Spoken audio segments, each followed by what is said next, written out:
I have seen lot of people because I have some statistics for the Indian market. So 85% of the investment in Indian and by Indians are still in gold and properties. आपको जब भी कोई अच्छी चीज या product समझ में आया है, and if you feel that's fitting your asset allocation, that's exactly giving you what you want from your investment. तो 7-8% आप उधर से साल भर का ले रहे हो और सामने 8% आपका इन्फ्लेशन आपका पूरा है, तो टेक्निकली आप उधर के उधर ही हो, बस आपका एक मेंटालिटी हो गया कि मैंने ग्रो किया है. What I understand that the money that I put in SIP is eventually going into the markets only, because that SIP person is going to put it in the stocks only. So why will I as a person not do stocks directly? Direct stocks में आप जरूर कर सकते हो, लेकिन एक बात समझ लीजिए कि इंट्राडे फ्यूचर्स एंड ऑप्शंस अगर आपको समझ में नहीं आया तो शायद आप पैसा कमाने के बजाय गवाओगे ज़्यादा. ड्यूरिंग हर्षद मेहता टाइम मेरा ऑफिस भी एकदम स्टॉक मार्केट के बाजू में था. So I got tempted like all the youngsters ना कि शेयर बाजार में डाला, एक साल में पैसा double. Do you think men are better investors or women?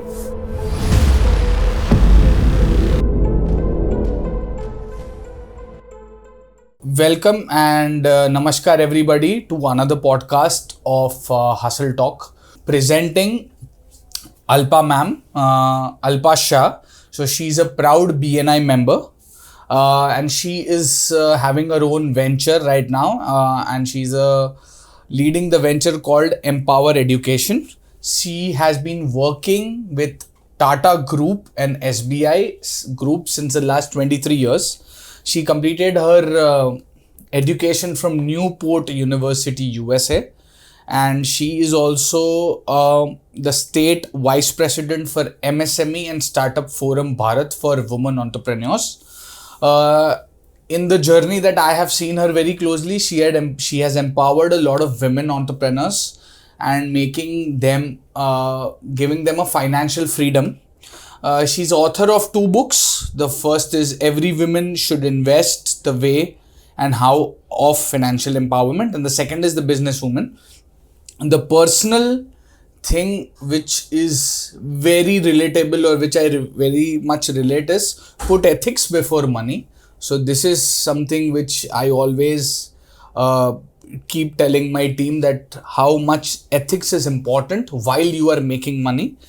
And she has been awarded the most influential women social entrepreneur of the country, and she's also a founding member of Freedom Foundation NGO, which is working since the last 10 years. So ma'am, thank you so much. I hope I have not missed anything on the introduction, because you have done too much things and it's really inspiring for a person like me who is into a family business and has zero knowledge about what finance is. So about the show or about the podcast, it's a Hustle Talk show. This is our 4th podcast, which talks about all the problems that the youth, the MSMEs and the upcoming companies or growing companies like us face throughout the journey. And finance, I think, is one of the very strong pillars for any company, and specifically a MSME company like Ambitronics. So we have to manage our finances and keep everything balanced. So that is where your role comes into play. So thank you so much for doing this, first of all. I'm directly coming to the first question. I work with almost all young people in my office, which are almost like less than 27, 28. They only have one thing, that they want very quick money. Like, if I invest anywhere, it's not about stocks, it's not about SIP, it's not about anything, just a rough framework that आज मैंने पैसा डाला तो 5-6 महीने में या whatever that time frame it is, it should become big. So that fast wala culture has become very important, just like fast food. So do you think that on the side of finance, as you have been working since the last couple of decades, do you think that the fast culture is a reality or is just a gimmick? First of all, thank you very much, Manan, for this beautiful podcast series which you've started, Hustle Talks. And of course, I'm motherly figure to you, but I'm super happy that you're Ashish Bhai's son and who's my elder brother. And I feel that Manan, you yourself is such a bright youngster who has come from US, who have so much of ethics, honesty, and giving back kind of an attitude. So I personally feel that the youth of our country is, of course, the smaller portion, may be little bit fast taking results or whatever, but most of the youth I feel have lot of patience. और मुझे ऐसे लगता है कि जब सही financial literacy या knowledge उनको देंगे तो उनमें काफ़ी सारी मैच्योरिटी और पेशेंस लेवल बढ़ेगा. But yes, as you mention, they are very maybe at times they want quick results, fast, everything they want very quick. How they just online से खाना मंगाते हैं, वैसे returns भी उनको एकदम फट करके जल्दी चाहिए. Exactly. But still I feel that there is a hope, and youngsters are learning the patience game, the compounding game, the long-term investment game, and they are quite knowledgeable. Because अगर मैं 15-20 साल पहले की बात करूँ, जब हम लोग यंग थे तब इतना नॉलेज नहीं था, इतना सपोर्ट नहीं था, ऐसे पॉडकास्ट नहीं हुआ करते थे. आज आप देखो that you have so much of choice, tip of your finger, and you know most of the things. Absolutely. So I think that's the reason that they want everything very fast, but at the same time I'm completely hopeful that if we spread proper financial literacy, they are ready to learn, they have a lot of patience, and they have understood and cracked quite a few things. तो मुझे ऐसा लगता है कि youngsters काफ़ी अच्छी तरह से बैलेंस्ड अप्रोच से आज की तारीख में जी रहे हैं, काम कर रहे हैं, और जब उनको ग्रोथ के बारे में बताते हैं, not just investment, I think वो समझते हैं कि उनके लिए सही क्या है. सो आई पर्सनली फील कि गोल बेस्ड फाइनेंशियल प्लानिंग का अगर हम कॉन्सेप्ट ये यंगस्टर्स को सिखा दे, या पावर ऑफ कंपाउंडिंग जो 8th वंडर है वो समझा दे, तो मुझे लगता है कि they are ready to wait. क्योंकि जब भी मैं कोई यंगस्टर को मिलती हूँ, वो इंस्टेंट ग्रेटिफिकेशन के लिए जो हम बोलते हैं ना, वो उनको है आज की तारीख में. पेशेंस लेवल कम है, थोड़ा सा मेंटल स्टेबिलिटी का भी इश्यू है, लेकिन at the same time they are super smart in grasping. Absolutely, I agree with that. Yeah. They take their own decisions. They are absolutely knowledgeable today, and they know what they want to do. I mean, so many youngsters want to retire at the age of 35, 40. Yeah, absolutely. Look yes. at the clarity in their life. Yeah, absolutely. तो मुझे ऐसा लगता है कि it's a good blend. It's our responsibility, like you and me, to mould their mold them in a very proper way so that they can take right decisions. Absolutely. Ma'am, you talked about to have a financial literacy. So say a guy who is a 18-year-old or a 16-year-old or a 20-year-old or just got out of college. He has a backup that his father, mother, parents have sponsored the education. So he does not have the burden of that much investing. Today I will invest and it will reap benefits after so and so years, or even if he's going to retire at 35 or whatever. So as of date, what I understand that the parents are the guiding light कि आप इधर invest करो, ये करो, and they do it on their behalf. But when it comes to them, it becomes almost they are like at a 30-35, तब उनको समझ आता है कि यार ये पहले मेरे पापा करते थे, मम्मी करते थे, अभी वो I have to take care of it. And that time, I think it's too late for them, because I have seen a 30-30 rule also somewhere, that 30 साल आप पैसे इन्वेस्ट करो and then 30 साल आप you have your great time. So by the time you're 30-31, तो ठीक है पापा ने इन्वेस्ट किया है, but then how do they learn? And how do they start? वाह, बहुत अच्छा क्वेश्चन है ये मनन. और जैसे आपने बताया 30-30 का रूल, तो मैं उसको थोड़ा ट्विस्ट करूँगी. आई थिंक इट्स 30-30-30. Okay. मीन्स आप 30 साल तक पढ़ाई लिखाई करते हो और फिर काम पे लगते हो, फिर 30 साल आप काम करते हो, you are productive, so you get salary, and then another 25-30 years आप जिंदा रहोगे अपने रिटायरमेंट स्टेज के लिए. अच्छा, बीच में आपको मिड लाइफ क्राइसिस भी आएगा. Absolutely. अच्छा, तो ये सारा जो लाइफ का फेज है वो एक it's applicable for everyone at any stage of the life. तो जैसे कि आपने बोला कि सही 4-5 चीज़ें क्या करनी चाहिए, तो उसके लिए मैं स्टेप बाय स्टेप क्विकली बताना चाहूँगी कि first you have to be very clear that what really gives you happiness in life. Is it materialistic things, or is it genuinely wealth creation or giving back to society? आपको ज़िंदगी में हासिल क्या करना है? आपको बिजनेस बढ़ाना है, उसके लिए फाइनेंशियल नॉलेज चाहिए। सो आपकी क्लैरिटी ऑफ थॉट्स जो है वो डिसाइड करेगा कि आप कितने समझदार इन्वेस्टर या निवेशक बनोगे। That will also decide how spendthrift you are, how you are respecting your hard earned money. ये सारी चीज़ें हैं ना एक साथ जुड़ी हुई है। तो सबसे पहले तो आप लिखो कि आपका 3 year, 5 year, 10 year, 20 year goal क्या है लाइफ में।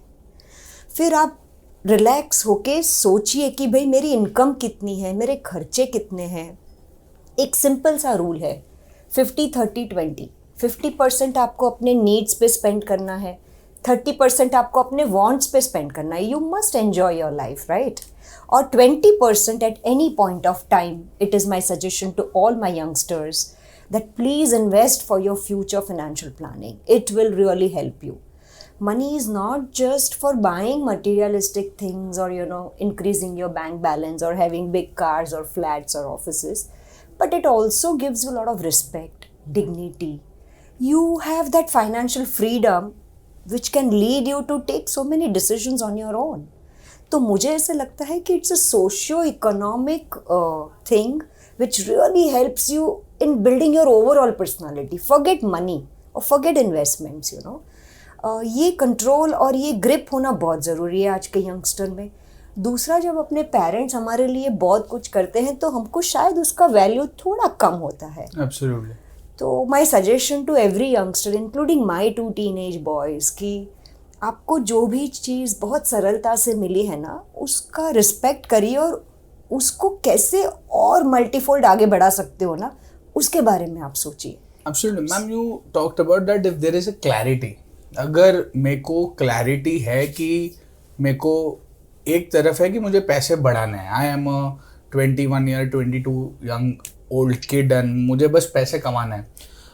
बट मेरा जो मोटिवेशन है, बिकॉज व्हेन आई वाज 21-22 मेरा मोटिवेशन था, मुझे मतलब I have to be the trend setter, यानी I have to be the cool guy. यानी कि अगर आई यूज मतलब मुझे आईफोन यूज़ करना है, I can have a good car and I can come. So at the end of the day ma'am, money wealth creation is only for our comfort, या हम हमारी लाइफस्टाइल बेटर कर सकते हैं। बट एज यू मेंशन्ड कि हम उसके पीछे जो एफर्ट्स डालते हैं दैट इज समटाइम्स इम्बैलेंस्ड। यानी क्या होता है that I think psychology plays a very important role, because हमारे जितने भी डिसीजंस है for buying anything, as you talked about के 50-30-20 का rule, 50 is on your needs, 30 is on your wants and 20 savings. But when I see somebody having a iPhone at the same age, तो मेरा उसमें उसको लेने के लिए पूरा एफर्ट्स चले जाता है। Then I forget about my needs, I forget about my wants, about my savings. It's just to meet your social standards, you want money. And that I can feel that people are not understanding this concept कि 50-30-20 because अभी everything is Instagrammable. Anybody who wants to go out, आज मैंने Instagram पे कोई post देखा and then I just want to go there over the weekend. मुझे भी वो वीकेंड पे जाना है, बट मेरे पास उसका कोई प्लान नहीं है ना। मेरे पास फ्यूचर का कोई ऐसा गोल है कि okay, if the responsibilities come to me, मुझे मेरे पास रिस्पॉन्सिबिलिटी आती है तो मैं क्या करूँगा या मैं क्या करूँगी। So how that can be addressed in terms of कि हमको वैसे डिसीजन नहीं लेने हैं कि यार उसके पास आईफोन है तो अभी मैं उतना मेहनत करूँगा, मैं EMI पे वो ले लूँगा, पर्सनल लोन ले लूँगा, क्योंकि आज तो लोन आपको ऐप पे भी मिल जाती है। वो डॉक्यूमेंट दिया, KYC किया, लोन ले लिया, आपने कहाँ यूज़ किया। So how can that be a benchmark कि यार that is not my forte, और how can I not cross that line? Super. So as I told you 20% जितना आपको इन्वेस्ट करना चाहिए। यू शुड थिंक कि आपने कमाया 80 रुपया है, 20 रुपया आपने कमाया नहीं, ये पहली बात हो गई। ओके। दूसरा, कहाँ निवेश करना है वो भी बहुत ज़रूरी है। So you have to like how we eat balance diet, वैसे आपको अपना जो पूरा पोर्टफोलियो है उसको आपको एसेट एलोकेशन प्रॉपरली मेंटेन करना चाहिए, depending upon your risk taking appetite, your age and the liquidity criteria. So उसके लिए भी एक छोटा सा फॉर्मूला है 100 - एज। तो आपको अगर 100 रुपया निवेश करना है और अगर आप 30 ईयर्स के हो, so 100 minus 30 is equal to 70% of your investable corpus must go for your medium to long term goals. Okay. Like your midlife, your children planning, your maybe your foreign studies, marriage plan, or you're buying a house or retirement planning. जैसे ही आप ये सारे goals को map कर दोगे ना, automatically everything will fall in place.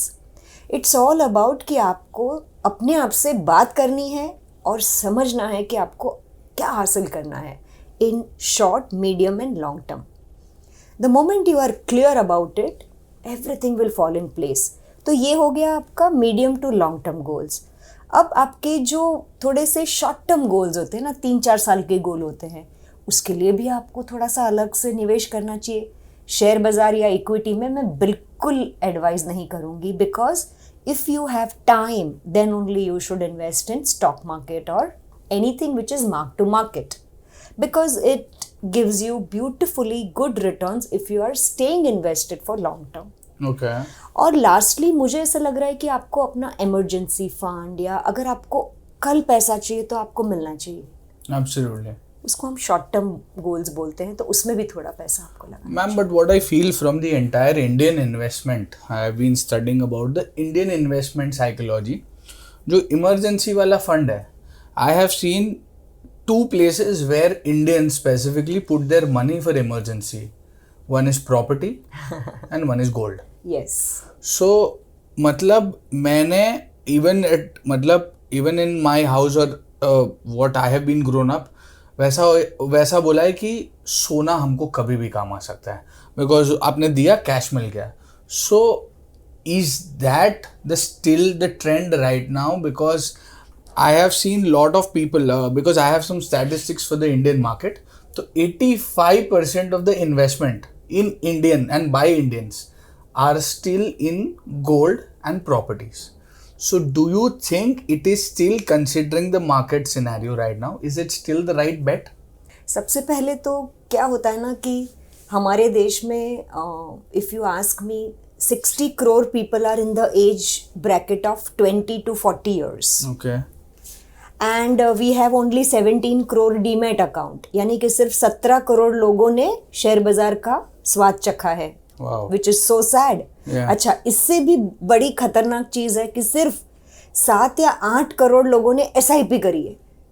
अच्छा, उसमें भी मल्टीपल फोलियोज हैं. यानी कि clearly there is a huge gap, and I completely resonate with your question कि लोगों को FD, रियल एस्टेट और गोल्ड के अलावा कुछ सूझता ही नहीं है. आज इन्फ्लेशन, अभी बहुत रिसेंटली हमारे RBI गवर्नर ने जो धमाका किया था, I am sure you all know कि भाई CRR कट भी किया और रेपो भी दिया, यानी कि fantastically well they have showcased our country की कितना ग्रोथ है हमारे देश में.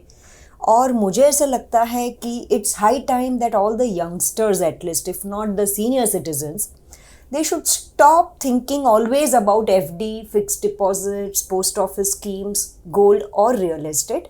I'm not against these classes, but I have reason why I'm telling you this. So ये एक मैंने आपको statistics बताया. इन्फ्लेशन जो है वो हम बीट ही नहीं करेंगे अगर हमने म्यूचुअल फंड्स में, इक्विटी मार्केट में, PMS, AIF या कोई भी ऐसे रिट्स में भी आप डाल सकते हो. रियल एस्टेट में आपको फिजिकल एसेट क्लास खरीदने की कोई ज़रूरत नहीं है. आजकल तो सेबी अप्रूव्ड AIF भी आ गए हैं, ऑल्टरनेट इन्वेस्टमेंट फंड्स भी आ गए. आपको रियल एस्टेट में ही डालना है तो ये सारी चीज़ें हैं जिसमें आप डाल सकते हो. Product asset class real estate में अगर आपको डालना है तो ज़रूरी नहीं है कि आपको घर या दुकान ही खरीदनी है. Okay. सो ये एक मेंटालिटी जो है ना उसको थोड़ा शिफ्ट कर दीजिए. ग्रोथ जो है ना हमारे देश का, उसमें पार्टिसिपेट करिए. Compliance driven, securities and exchange board of India के अंडर ये सारी चीज़ें आती है. मिनिस्ट्री ऑफ फाइनेंस जो है वो उनको गवर्न करती है.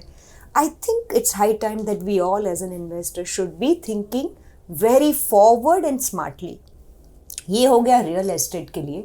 दूसरा क्या होता है ना मनन, जब भी हम रियल एस्टेट की बात करते हैं ना तो हमें बड़ा घर, बड़ा ऑफिस या doctors community, with due respect to them, काफ़ी सारे रियल एस्टेट में डालते हैं वो लोग. उनको ऐसा लगता है कि रियल एस्टेट में बहुत फ़ायदा है, जो है, मैं ना नहीं बोल रही हूँ, लेकिन जब आप उसको XIRR कैलकुलेटर में या CAGR कैलकुलेटर में डालोगे तो रिटर्न्स 12-15% से ज़्यादा नहीं है जो हमें शेयर मार्केट में, म्यूचुअल फंड में बहुत बार कहीं ज़्यादा भी मिला हुआ है. And again I am nowhere saying that ये प्रोडक्ट सही है या ये सही नहीं है, but liquidity risk is something which everyone should understand. कल को मुझे अगर लिक्विड करना है या पैसा चाहिए तो मैं घर शायद ना बेच पाऊँ या मेरे टर्म्स पे ना बेच पाऊँ.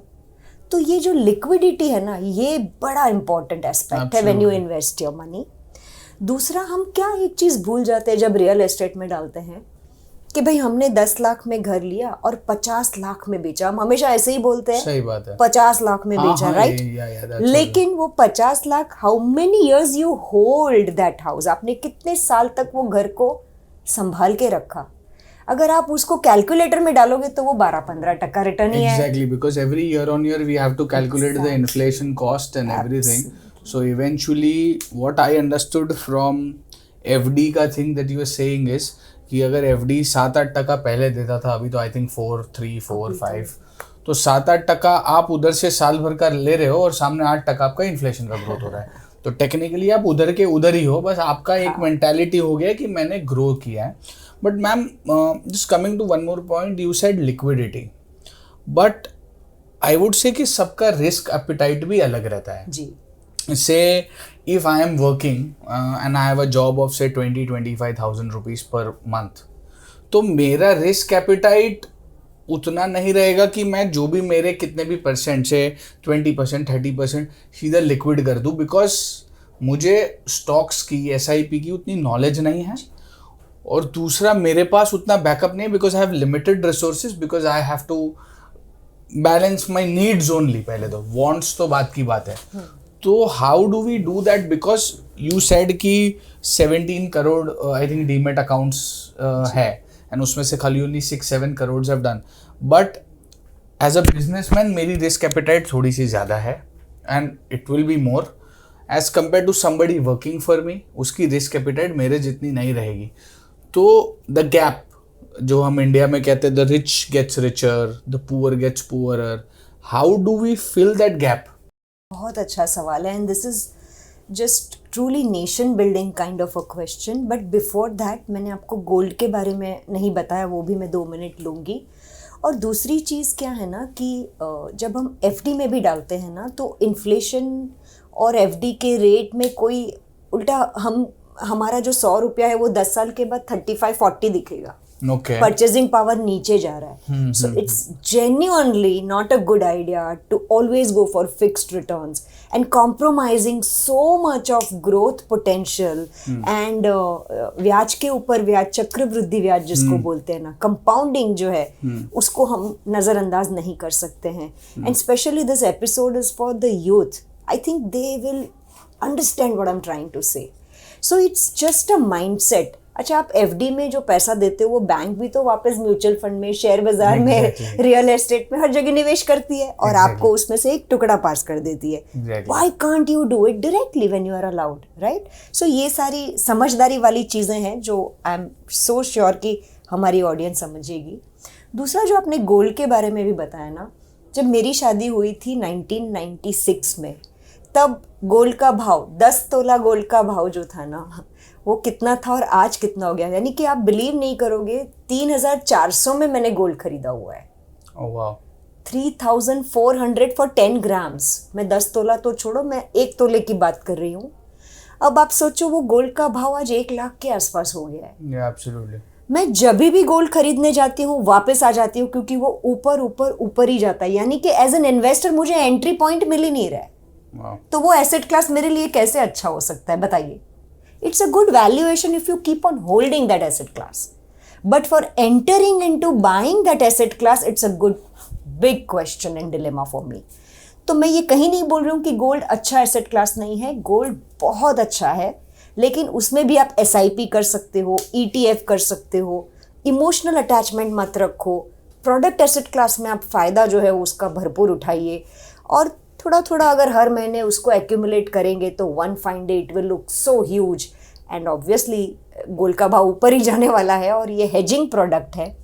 आधी रात को भी मनन, अगर आप दुनिया में कहीं पे भी हो, अगर आपको पैसा चाहिए तो वो गोल्ड है जो आपको दे सकता है. Means I can just sell this ring across the counter and get money. Absolutely. So I respect and salute this asset class.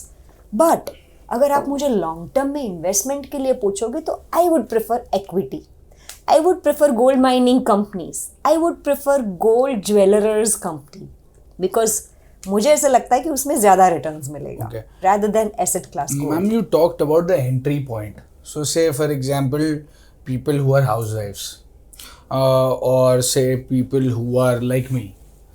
I have no background about how investment can affect my life because I know my father is taking care of it in terms of investment. So how do I find a entry point? मैं अगर मुझे कल invest करना है and I go to any financial consultant, anybody, and I ask them that I have 1,000 rupees or 5,000 rupees or 10,000 rupees and I'll give you XYZ amount per month from my savings or from my salary. What will be my entry point and what should be the entry point in various assets that I have, like SIP, stocks and all the funds that you said.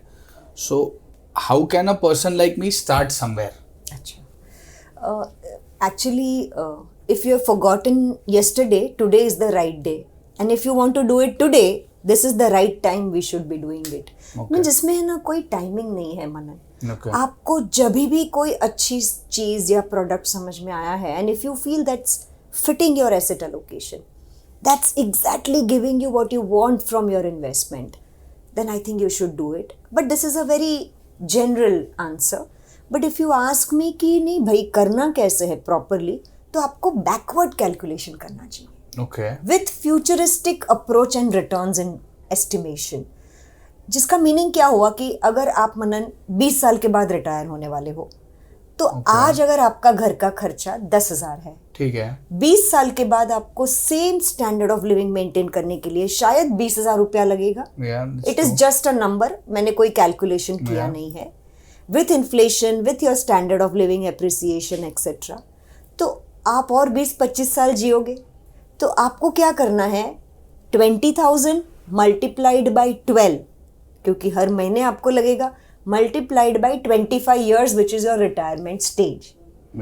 वो जो amount आती है वो practically उतना पैसा जब आप retire होते तब आपके अकाउंट में होना चाहिए. सही बात है. ताकि आप उसको कोई भी एकदम सिंपल एसेट क्लास में लाइक लिक्विड फंड या डेट म्यूचुअल फंड में भी लगा दो, जिसमें कोई रिस्क नहीं है ज़्यादा, आपका कैपिटल प्रोटेक्टेड है, क्योंकि आपकी उम्र तब वैसी है ना जहाँ पे आप ज़्यादा रिस्क नहीं लेना चाहोगे, right.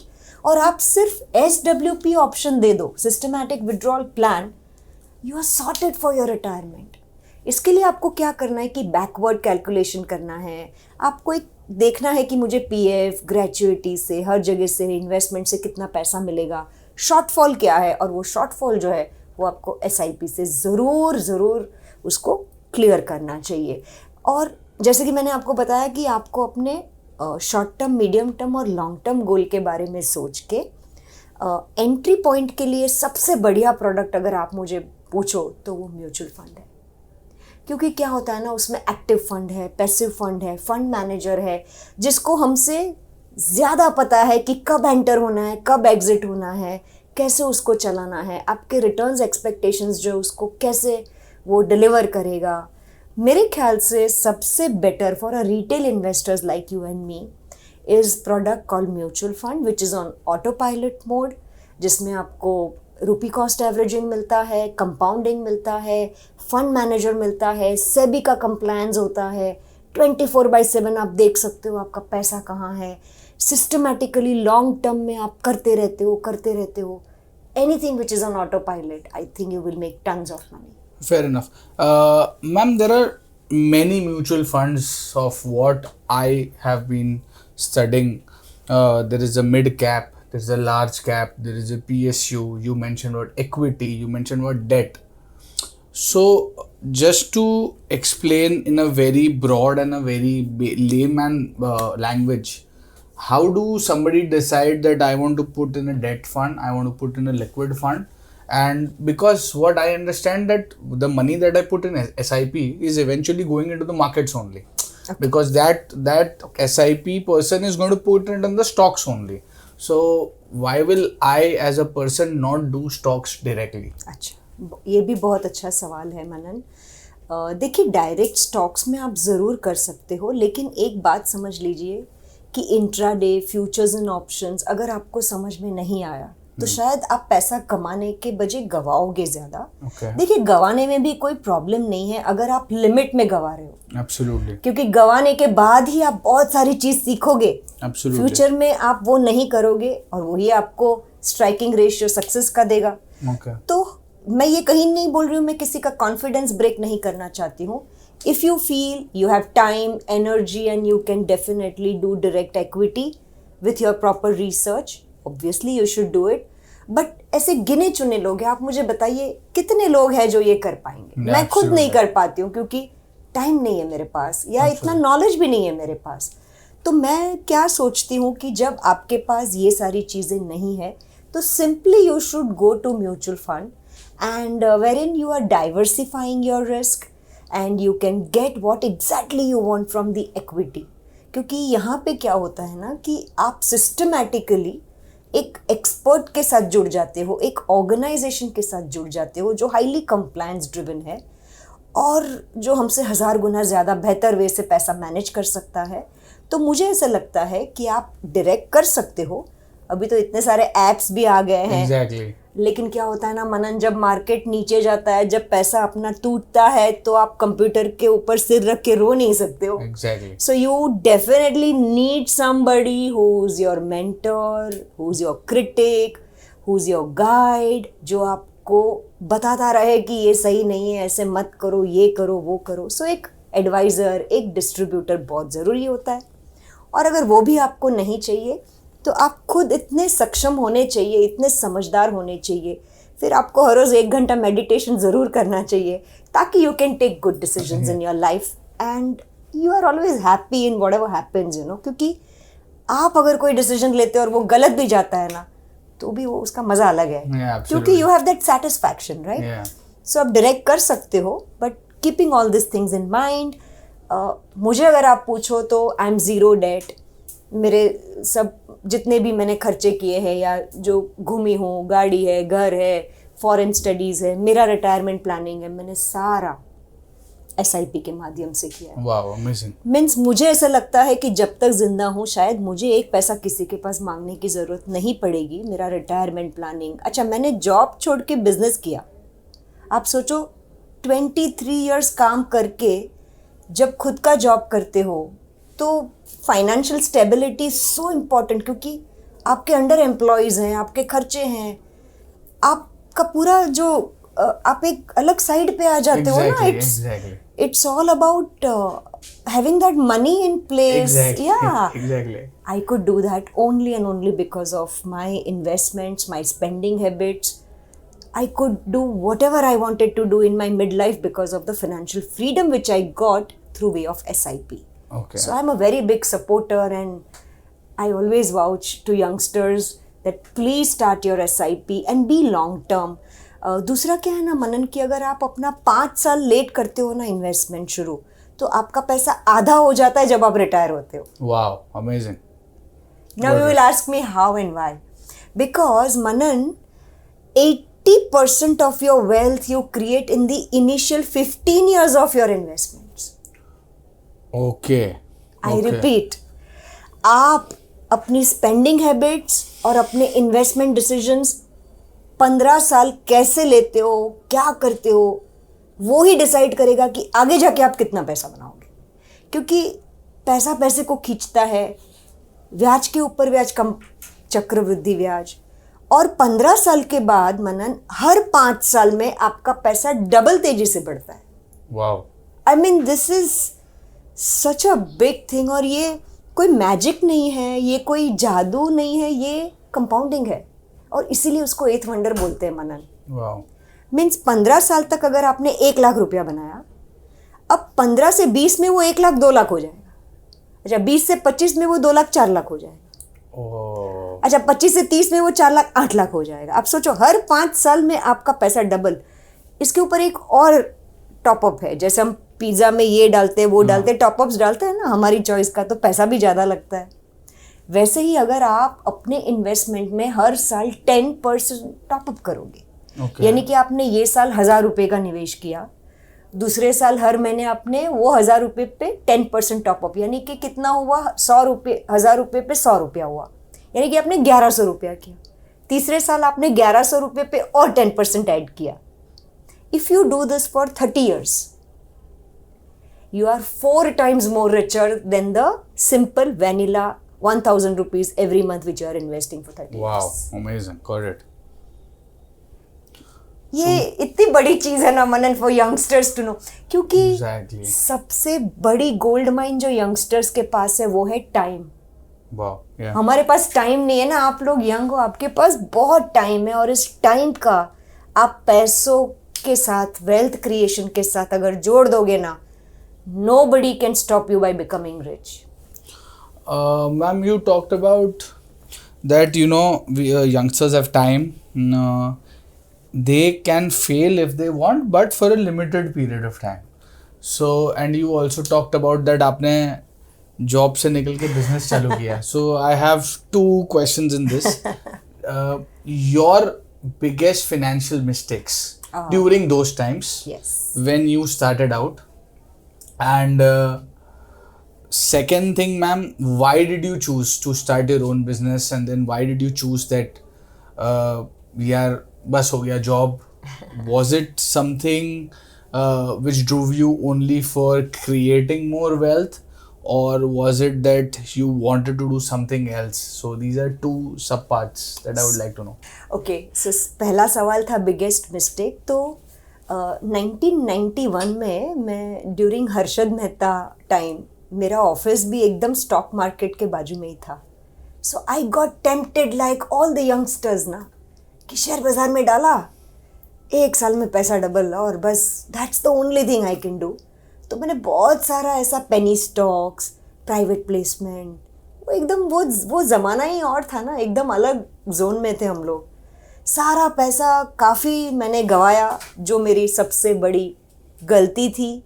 And I really regret कि मैंने मेरे हार्ड एंड मनी को अच्छी तरह से निवेश नहीं किया। लेकिन उसी की वजह से आज मैं इतनी समझदार बनी हूँ कि वो बोलते हैं ना कि दूध का जला हुआ छाछ भी फूक फूक के पीता है, वैसे ही मैंने भी अब इतना समझ गई हूँ कि यार पैसा हमारा बहुत मेहनत से हम कमाते हैं।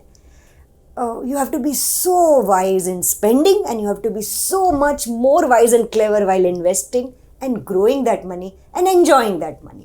तो अब मैंने वो मिस्टेक कभी भी रिपीट नहीं की, पर वो मेरी ज़िंदगी का सबसे बड़ा, आई कैन से, बहुत ही नादानी थी, गलती थी। दूसरा, आपने मुझे पूछा कि जॉब छोड़ के बिज़नेस क्यों किया। तो मैं बहुत साल से, जब मैंने जॉब छोड़ा तो एटलीस्ट 5-6 साल पहले से सोच रही थी कि मुझे I want to give back to society. मुझे विमेन एम्पावरमेंट में बहुत इंटरेस्ट था, मुझे किताबें लिखनी थी। तो आप बिलीव नहीं करोगे मनन, मैंने जब मेरा जॉब छोड़ा तब मैंने सबसे पहले मेरा NGO फॉर्म किया।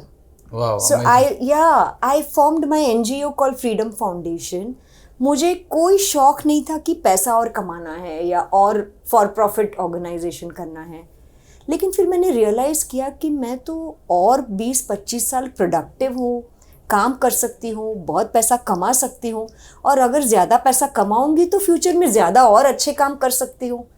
तो then after forming my NGO, after 1 year I formed my for profit organization. Wow.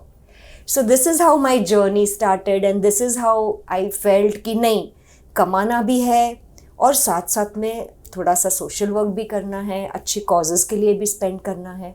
So this is how I just started my journey, and I never looked back. Absolutely, ma'am. And coming to just 1 or 2 last questions, just do you think men are better investors or women?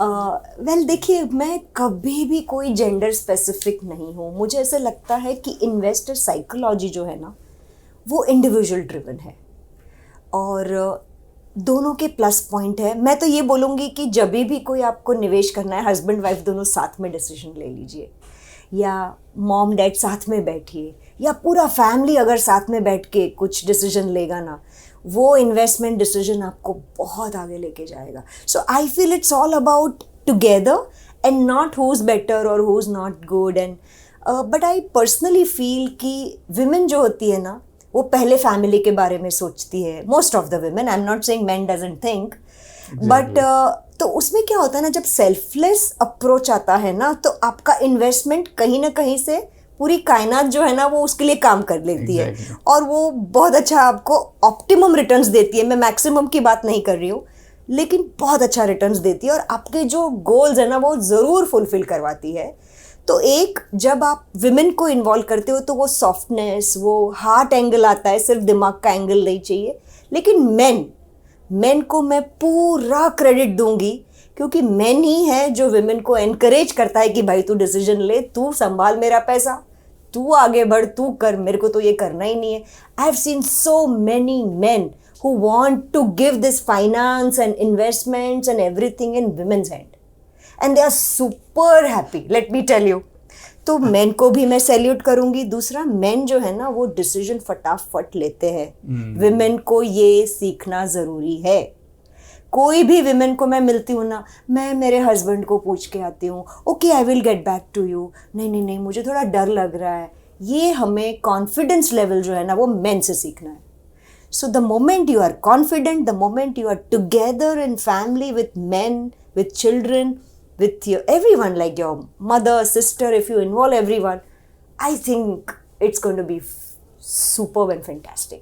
So कोई ज़्यादा कम नहीं है, दोनों के फायदे हैं और दोनों का. But I think, ma'am, what for me, I will always think as finance giving it to my wife. अरे if I am there. क्या बात है. Because I feel personally, मेरा स्पेंडिंग कैसे हो जाता है कि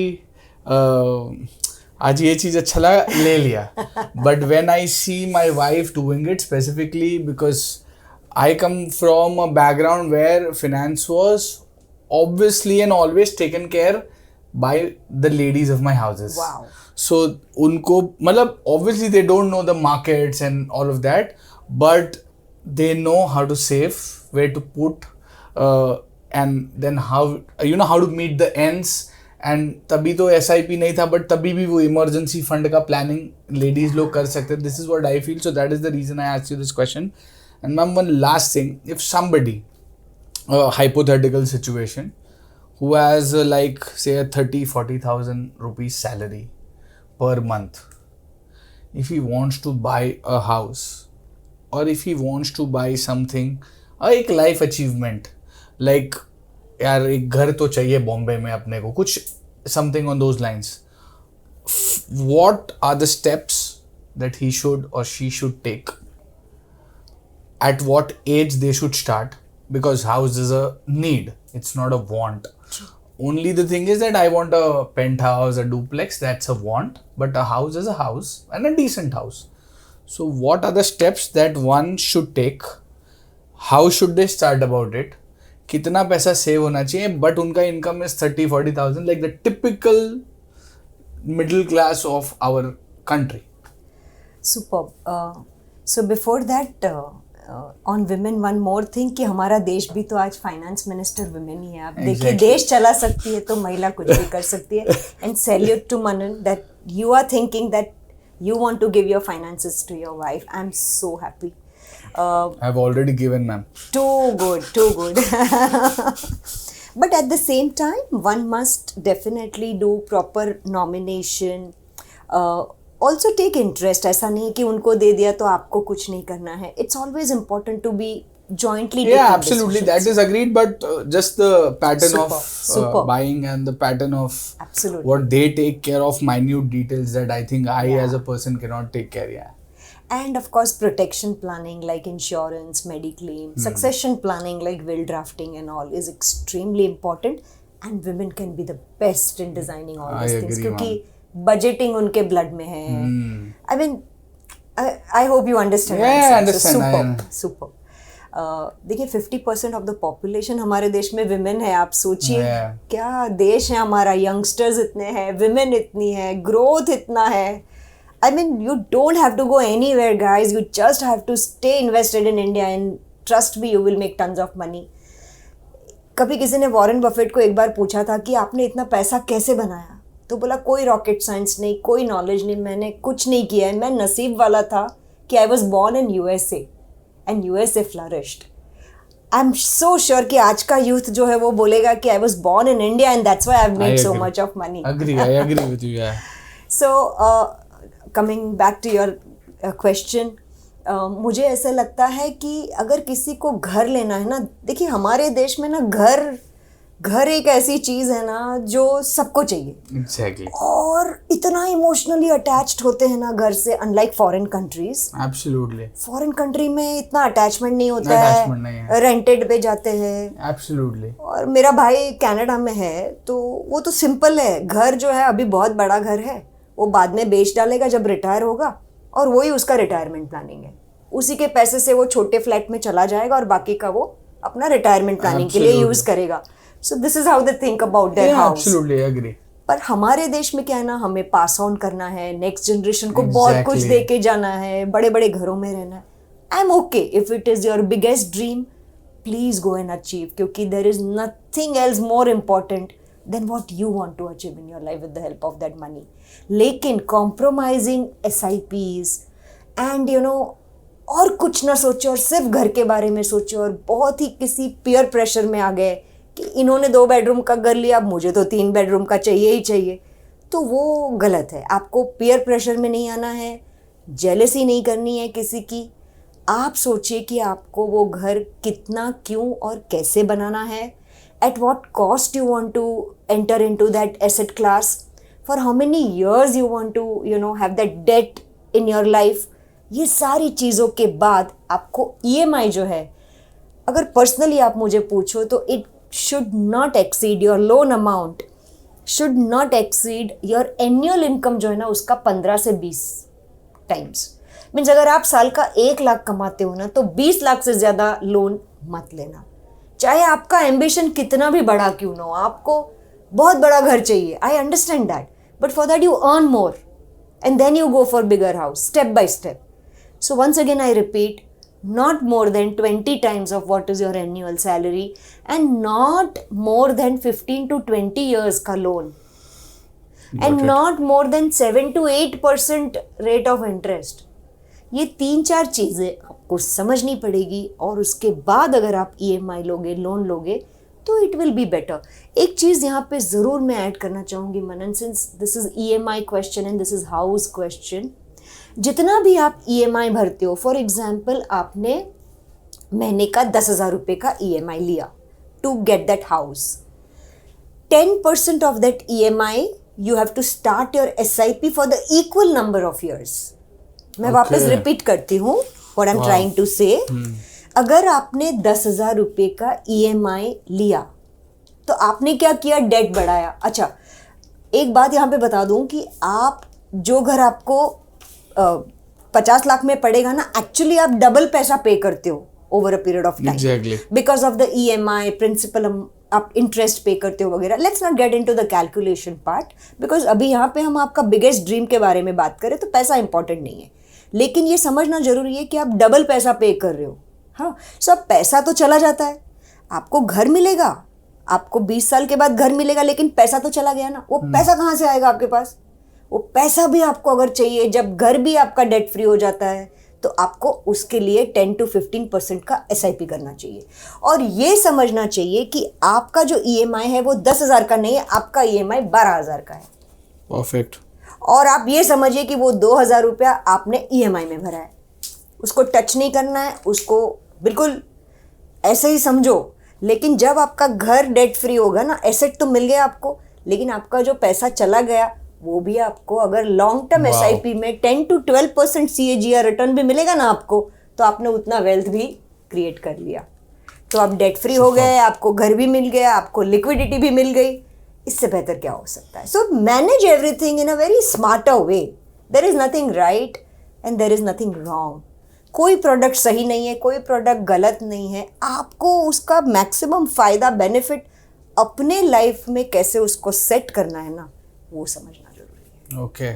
So thank you so much, ma'am. It was lovely to get so much insights from you and somebody from your stature and experience. So that's all, and thank you so much, ma'am, for Thank you, Manan, for inviting taking out me. your time for doing this. And I wish and I want to see my youngsters, my brothers and sisters of India to, take up this thing and follow as per your guidelines. Thank you so much for your time, ma'am. Thank you once again.